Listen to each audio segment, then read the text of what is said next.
ಕರ್ನಾಟಕದ ಗಾಡಿ ಭಾಗದಲ್ಲಿ ಮಳೆಗಾಳಿಯ ಆರ್ಭಟಕ್ಕೆ 6 ಬಲಿ. ಹೌದು ವೀಕ್ಷಕರೇ, ಇದು ವಿಜಯಪುರ ಸಮೀಪದ ಮಹಾರಾಷ್ಟ್ರದ ಗಡಿಯಲ್ಲಿ ಮಳೆಗಾಳಿಯ ಆರ್ಭಟಕ್ಕೆ 6 ಜನರ ಬಲಿ. ಇದು ಮಹಾರಾಷ್ಟ್ರದ ಜತ್ ತಾಲೂಕಿನ ಮೋಟೆವಾಡಿಯ ಮರಗೊಬಾಯಿ ದೇವಸ್ಥಾನದ ಬಳಿ ಭೀಕರ ದುರಂತ.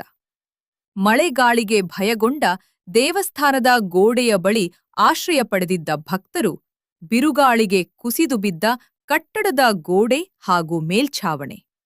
ಸ್ಥಳದಲ್ಲಿಯೇ 6 ಜನರ ದುರ್ಮರಣ. 15ಕ್ಕೂ ಹೆಚ್ಚು ಭಕ್ತರಿಗೆ ಗಂಭೀರ ಗಾಯ. ಗಾಯಾಳುಗಳಿಗೆ ಸಂಖ ಗ್ರಾಮದ ಪ್ರಾಥಮಿಕ ಆರೋಗ್ಯ ಕೇಂದ್ರದಲ್ಲಿ ಚಿಕಿತ್ಸೆ. ಮರಗೊಬಾಯಿ ಜಾತ್ರೆಯ ನಿಮಿತ್ತ ಸುತ್ತಮುತ್ತಲ ಗ್ರಾಮಗಳಿಂದ ಆಗಮಿಸಿದ್ದ ಭಕ್ತರು ಉಮದಿ ಪೊಲೀಸ್ ಠಾಣಾ ವ್ಯಾಪ್ತಿಯಲ್ಲಿ ಘಟನೆ.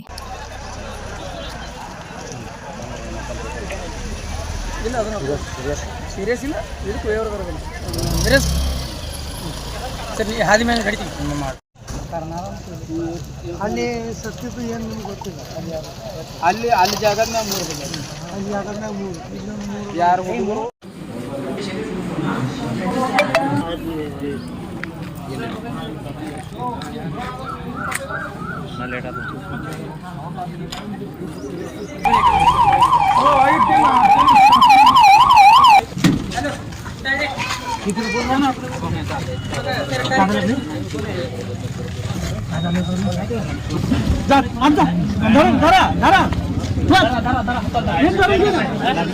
जरा काके धावला उचला की तसं तो ओढून काके धावला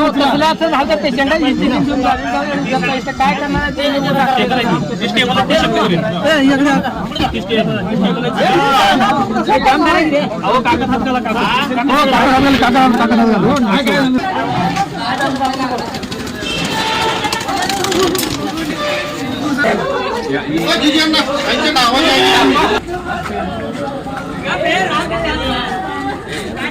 कुठे पेशंट कुठे पडणार पेशंट आणि कुठले पेशंट